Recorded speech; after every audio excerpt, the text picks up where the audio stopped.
poussons des cris vers Dieu. Poussons des cris vers Dieu.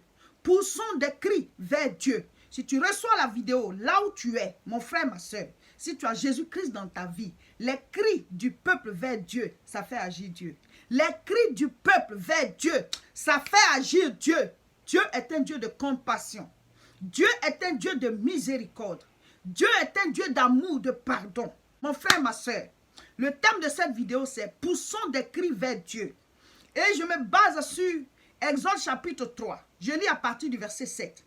L'Éternel Dieu dit, j'ai vu la souffrance de mon peuple qui est en Égypte et j'ai entendu les cris que lui font pousser ses oppresseurs, car je connais ses douleurs. Je suis descendu pour le délivrer de la main des Égyptiens. Mon frère, ma soeur, ici là, il n'y a que des symboles. Hein. C'est une histoire qui s'est vraiment passée. Israël était en captivité en Égypte et Dieu à un certain moment a entendu leurs cris et il les a délivrés. Il a envoyé Moïse vers eux et il les a sortis de l'Égypte pour les conduire sur une autre terre que Dieu avait prévue.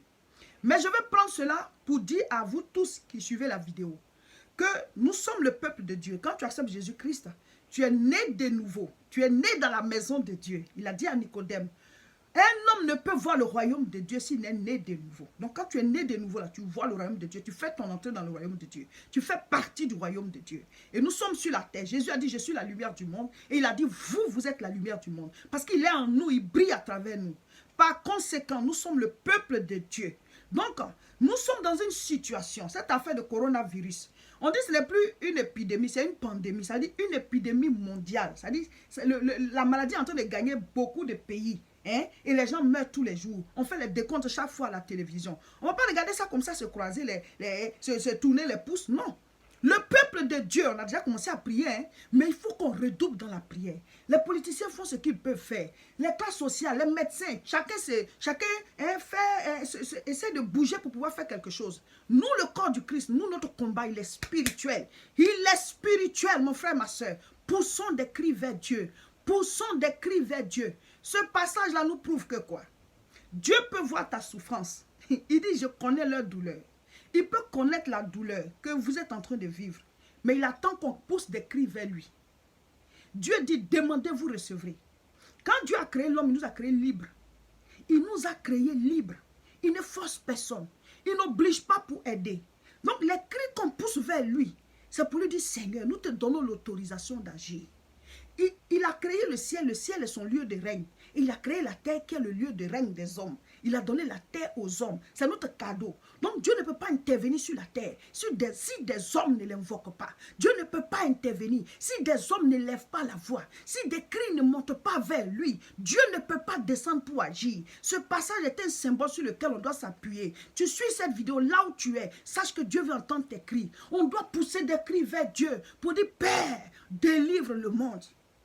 C'est terrible. Il y a des gens qui sont dans des zones où on dit qu'il ne faut plus vont bouger. Chacun reste chez lui.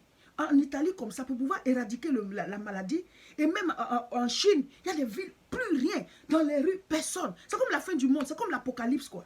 Et mes frères, mes soeurs, qui a créé le monde? C'est Dieu. Nous, les êtres humains, on n'est rien. L'homme n'est rien, on n'est qu'un souffle. Aujourd'hui, jeudi 12 mars 2020, nous sommes en jeûne et prière. Depuis le matin, 6 h du matin, jusqu'au soir à 18 h, et on arrête le jeûne. Nous allons le faire sur 4 jeudis. 4 jeudis. Parce que la Bible dit dans Matthieu chapitre 17, verset 21, que je lis. Mais cette sorte de démon ne sort que par la prière et par le jeûne. Il y a des démons qui peuvent partir que par la prière. Mais il y en a d'autres, il faut ajouter le jeûne à la prière. Et comme on aura bientôt notre 21 jours de jeûne et prière en mai, donc cette fois-ci, on ne va faire que les jeudis. Tous les jeudis, pendant 4 jeudis de suite, et on va observer pour voir comment les choses avancent, pour voir s'il faut encore relancer le jeûne. Amen. Donc, 4 jeudis. Jeudi 12 aujourd'hui, jeudi 19 mars, jeudi 26 mars et jeudi 2 avril. Donc, de maintenant jusqu'au 2 avril, chaque jeudi, on est en jeûne et prière de 6 h à 18 h. Si tu ne peux pas jeûner, il faut suivre la prière avec nous. Je l'ai déjà dit, n'ayez pas peur. Il ne faut pas paniquer. C'est-à-dire, prendre quelque chose de sérieux ne veut pas dire qu'il faut avoir peur. Voilà, c'est différent. Vous voyez les politiciens là, ils n'ont pas peur, mais ils savent que la chose là, il faut la prendre au sérieux. Voilà, les gens ne se barricadent pas chez eux par peur. Non, c'est parce qu'il faut prendre des mesures de restriction pour que la maladie ne puisse pas se propager. Donc, prendre quelque chose au sérieux ne veut pas dire qu'il faut craindre, il faut avoir peur, non. Nous, on est sous l'abri du Très-Haut. Alléluia. Somme 91, verset 1. Celui qui demeure sous l'abri du Très-Haut repose à l'ombre du Tout-Puissant. L'ombre du Tout-Puissant est sur nous. Donc, n'aie pas peur. Mais nous devons prendre conscience que, cette affaire-là, les gens sont en train de mourir. Hein? C'est vrai qu'on va tous mourir, mais il y a un jour quand même. Il ne faut pas que ça précipite les gens très rapidement. On n'a même pas fini de les évangéliser. On est en train de faire ce qu'on peut pour que l'évangile touche les gens et Satan veut les précipiter vite dans la mort. Donc, on doit combattre ça. Amen. Ne nous laissons pas faire. Prions, mes frères, mes soeurs. Prions. Donc, on va jeûner sur 4 jeudis. Et on va mettre des vidéos de prière en ligne. Maintenant, concrètement, comment est-ce qu'on doit prier? Comment est-ce qu'on doit prier chaque jour pour cette situation coronavirus à travers le monde? Nous allons prendre Ésaïe 59, verset 1. Non, la main de l'Éternel n'est pas trop courte pour sauver, ni son oreille trop dure pour entendre. Mais ce sont vos crimes qui mettent une séparation entre vous et votre Dieu. Ce sont vos péchés qui vous cachent sa face et l'empêchent de vous écouter. Amen. Alors, quand nous commençons à prier pour que Dieu délivre le monde entier du coronavirus, première étape, c'est la repentance. La Bible dit que ce n'est pas parce que les oreilles de Dieu sont dures pour nous entendre, ni sa main trop courte pour nous atteindre, mais ce sont nos iniquités, nos crimes qui font une barrière entre Dieu et nous. Nous, en tant qu'enfants de Dieu, nous avons déjà été rachetés par le sang de l'agneau. Mais le monde entier ne connaît pas Jésus. Amen. C'est pour ça qu'il a dit, allez faire de toutes les nations des disciples. C'est notre rôle à nous. Lui, il a fini d'accomplir le sacrifice à la croix de Golgotha. Il donne maintenant la mission à l'église. À tous ceux qui acceptent Jésus-Christ, tu fais partie du corps du Christ, tu es l'église. Il dit, tu es pierre sur toi, je bâtirai mon église. Donc, l'église, c'est nous. Amen. Donc, nous avons maintenant cette responsabilité de prêcher l'évangile au monde entier. Amen.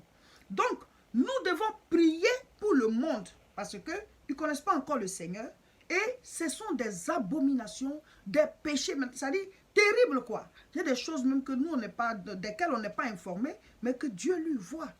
Et donc, nous allons nous repentir, c'est la première étape. On demande pardon à Dieu pour l'humanité. On demande pardon à Dieu pour toute la terre. On demande pardon à Dieu pour chaque pays. On commence par la Chine, là où la maladie a commencé. Ensuite, il y a la Corée du Sud. Il y a aussi l'Iran. Et il y a l'Italie, les pays les plus touchés. Maintenant, il y a la France aussi. Et puis maintenant, les différents pays dans le monde entier. Vous pouvez même prendre la carte et puis regarder, voilà, où est-ce que le coronavirus est plus. Vous demandez pardon pour ces pays-là. Demandez pardon aussi pour les pays où ce n'est pas encore arrivé. Pour chaque continent, pour l'Europe, l'Afrique, l'Amérique, l'Asie. En tout cas, tout le monde entier, on met le sang de Jésus, le sang de Jésus, le sang de Jésus, le sang de Jésus.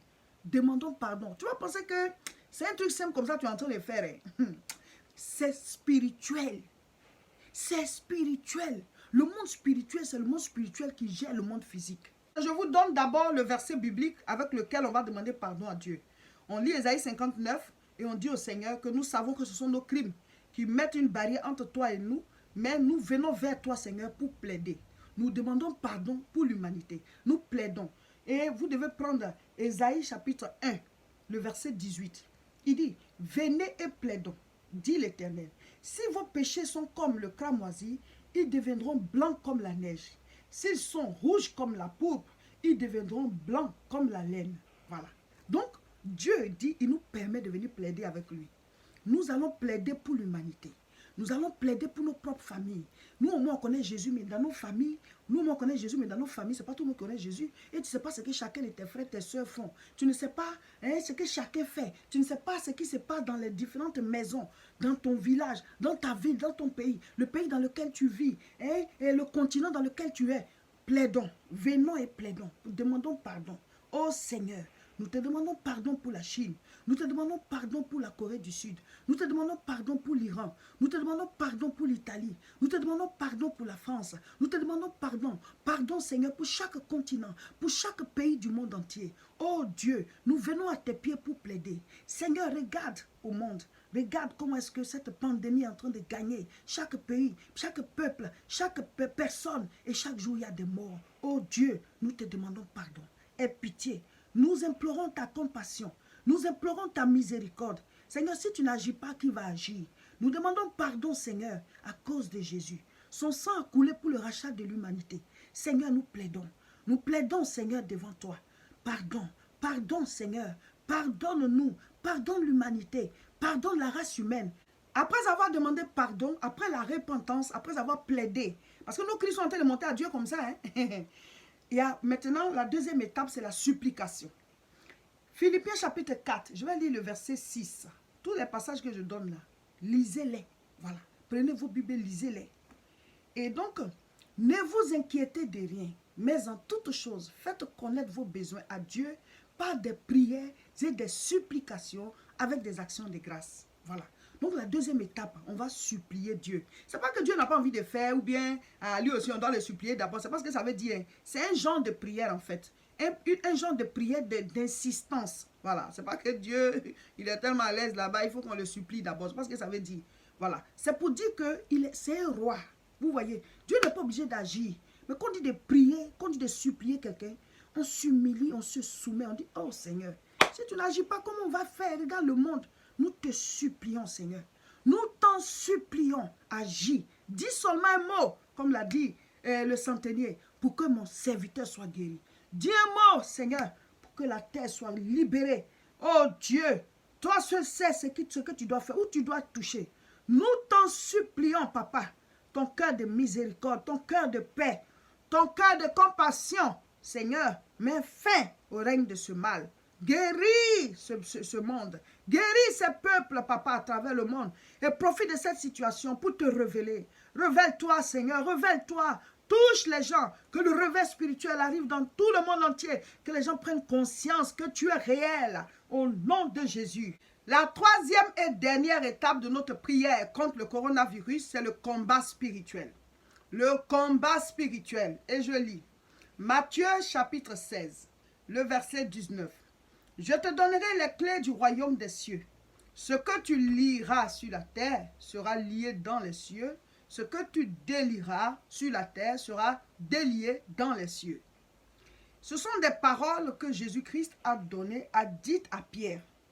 Il a dit, tu es Pierre, sur toi je bâtirai mon église. Amen. Donc il dit, il nous donne les clés. Là, il a dit, je te donnerai, parce qu'il n'était pas encore mort à la croix de Golgotha. Mais le jour qu'il rendait maintenant l'âme à la croix de Golgotha, avant d'expirer, il a dit, tout est accompli. Donc nous avons reçu les clés. Les clés pour lier, pour que ce soit lié. Les clés pour délier, pour que ce soit délié. Nous, on ne sait pas spirituellement d'où vient ce mal.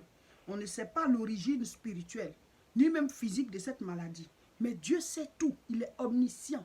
Donc nous, si nous on se met à lier sur la terre, ça sera lié spirituellement. Et la chose va prendre fin de la manière dont c'est venu. Du jour au lendemain, ça va disparaître. C'est spirituel, mes frères, mes soeurs. Donc, ne nous amusons pas avec la prière. Donc, la troisième étape, c'est ça, le combat spirituel. Au nom de Jésus, toi, maladie coronavirus, COVID-19, j'envoie le feu de Dieu sur toi. Je te lie sur toute la face de la terre et je te renvoie là d'où tu viens. Tu libères le monde. Tu libères les peuples, tu libères les pays au nom de Jésus. Au nom de Jésus, je te lie. Jésus m'a dit que ce que je vais lier sur la terre sera lié dans les cieux. Tu te promènes dans l'atmosphère. Je te lie maintenant. Et tu es lié maintenant dans l'atmosphère. Tu es lié en l'air, là où tu te promènes. Et tu infectes les gens d'une personne à l'autre. Nous mettons le sang de Jésus sur tout objet infecté, sur toute personne, afin que, quelle que soit la personne qui va se rapprocher, que la personne ne soit pas touchée. Que quelle que soit la personne qui va toucher l'objet, que cette personne ne soit pas touchée. Nous mettons fin à ta propagation. Nous mettons fin à ton évolution dans le monde. Nous mettons fin à cette pandémie. Nous te lions. Tu es vaincu, maladie. Toute autre maladie derrière toi. Le cancer, le VIH, toute autre maladie qui fatigue l'humanité. Nous envoyons le feu contre vous. Au nom de Jésus. Voilà, chers frères et sœurs, prions ainsi chaque jour, poussons des cris vers Dieu. Nous faisons le jeûne aujourd'hui, jeudi 12, et les 3 autres jeudis à venir, et nous croyons que Dieu va nous exaucer. Normalement, on doit se retrouver le samedi 4 avril à Aubervilliers pour la grande croisade de prière, mais au niveau de la France aussi, le nombre d'atteints du coronavirus est en train de grandir, donc on va tous observer ensemble. Si entre-temps, il y a eu le médicament, et on va se retrouver à Aubervilliers le samedi 4 à 14h30. Mais s'il n'y a toujours pas de médicament, on va encore l'annuler. Par contre, nous faisons les cultes toujours à Tourcoing tous les dimanches à partir de 10h. Pour suivre les enseignements et les prières, abonne-toi. Clique sur s'abonner et surtout partage la vidéo.